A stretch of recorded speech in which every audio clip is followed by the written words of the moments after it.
Police ಕಸ್ಟಡಿಯಲ್ಲಿದ್ದಂಥ ಮಟ್ಕಾ ದಂಧೆಯ ಆರೋಪಿ ಆದಿಲ್ ಸಾವನ್ನಪ್ಪಿದಂಥ ಕೇಸಿಗೆ ಸಂಬಂಧಿಸಿದಂತೆ ಸದ್ಯ ಸರ್ಕಾರ ಕರ್ತವ್ಯ ಲೋಪದ ಹಿನ್ನೆಲೆಯಲ್ಲಿ ಇಬ್ಬರು ಅಧಿಕಾರಿಗಳನ್ನು ಸಸ್ಪೆಂಡ್ ಮಾಡಿದೆ. ಇದು ಅಸಹಜ ಸಾವು ಅಂತ ಗೊತ್ತಾದರೂ ಕೂಡ ಪೊಲೀಸರ ತಲೆದಂಡ ಆಗಿದೆ. ಆದಿಲ್ ಸಾವಿನ ಬಗ್ಗೆ ನಮಗೆ ಯಾವ ಅನುಮಾನವೂ ಇಲ್ಲ ಅಂತ ಆದಿಲ್ ತಂದೆ ಹೇಳ್ಕೊಳ್ತಾ ಇದ್ದಾರೆ. ಲೋ ಬಿಪಿ, ಈ ಕಾರಣದಿಂದಾಗಿ ನನ್ನ ಮಗ ಸಾವನ್ನಪ್ಪಿದ್ದಾನೆ ಅಂತ ಆದಿಲ್ ಅವರ ತಂದೆ ಖಲೀಮುಲ್ಲಾ ಹೇಳ್ಕೊಂಡಿದ್ದಾರೆ. ಇನ್ನು ಕಲ್ಲು ತೂರಾಟದಿಂದ ಬೂದಿ ಮುಚ್ಚಿದ ಕೆಂಡದಂತಾಗಿದೆ ಚನ್ನಗಿರಿ. ಘಟನೆಗೆ ಸಂಬಂಧಿಸಿದಂತೆ 100ಕ್ಕೂ ಹೆಚ್ಚು ಜನರ ಮೇಲೆ ಎಫ್ಐಆರ್ ದಾಖಲಾಗಿದೆ.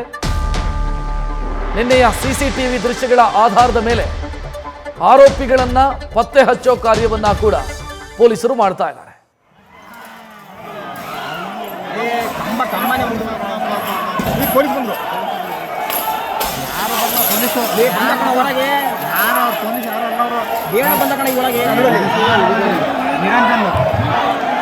ರಕ್ತ ಬಂದಿತ್ತು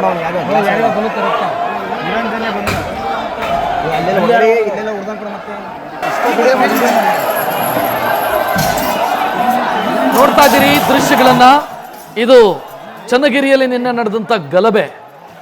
ಕಾರಣ ಏನು ಅಂತಂದ್ರೆ ಆದಿಲ್ ಅನ್ನುವಂಥ ಮಟ್ಕಾ ದಂಧೆಯ ಆರೋಪಿಯನ್ನ ಪೊಲೀಸರು ವಿಚಾರಣೆಗೋಸ್ಕರ ಕರ್ಕೊಂಡು ಹೋಗಿದ್ರು. ಆತನಿಗೆ ಅಲ್ಲಿ ಆರೋಗ್ಯ ಸಮಸ್ಯೆ ಆಯಿತು, ಆಸ್ಪತ್ರೆಗೆ ಕರ್ಕೊಂಡು ಹೋದ್ರು. ಅಲ್ಲಿ ಆದಿಲ್ ಮೃತಪಟ್ಟಿದ್ದಾನೆ. ಇದಕ್ಕೆ ಪೊಲೀಸರೇ ಕಾರಣ, ಇದು ಲಾಕಪ್ ಡೆತ್ ಕೇಸು ಅಂತ ರೊಚ್ಚಿಗೆದ್ದು ಪೊಲೀಸ್ ಠಾಣೆಯ ಮೇಲೆ ಕಲ್ಲು ತೂರಾಟ ಆಯಿತು, ಪೊಲೀಸರ ಮೇಲೆ ಹಲ್ಲೆ ಆಯಿತು, ವಾಹನಗಳನ್ನು ಜಖಂ ಮಾಡಲಾಯಿತು.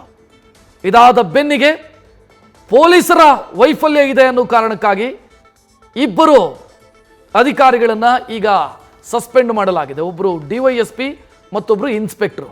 ಈ ಇಬ್ಬರನ್ನ ಕೂಡ ಸಸ್ಪೆಂಡ್ ಮಾಡಲಾಗಿದೆ. ಸಸ್ಪೆಂಡ್ಗೆ ಕಾರಣ ಏನು ಅಂತಂದರೆ ಆದಿಲ್ ಮೇಲೆ ಯಾವುದೇ ಎಫ್ಐಆರ್ ದಾಖಲಾಗಿರಲಿಲ್ಲ. ವಿದೌಟ್ ಎಫ್ಐಆರ್ ಆತನನ್ನು ಸ್ಟೇಷನ್ಗೆ ಕೊಂಡು ಹೋಗಿದ್ದು ಪೊಲೀಸರ ತಪ್ಪು ಅನ್ನೋ ಕಾರಣಕ್ಕಾಗಿ ಪೊಲೀಸರನ್ನ ಸಸ್ಪೆಂಡ್ ಮಾಡಲಾಗಿದೆ. ಇನ್ನು ಈ ಗಲಭೆಗೆ ಸಂಬಂಧಿಸಿದಂತೆ ಪೊಲೀಸರು 4 ಎಫ್ಐಆರ್ ಅನ್ನು ದಾಖಲಿಸಿದ್ದಾರೆ. 100ಕ್ಕೂ ಅಧಿಕ ಮಂದಿಯನ್ನ ಆರೋಪಿ ಪಟ್ಟಿಯಲ್ಲಿ ಇರಿಸಿದ್ದಾರೆ. ಆದರೆ ಅವ್ರು ಯಾರನ್ನ ಕೂಡ ಇಲ್ಲಿಯ ತನಕ ಅರೆಸ್ಟ್ ಮಾಡಿಲ್ಲ.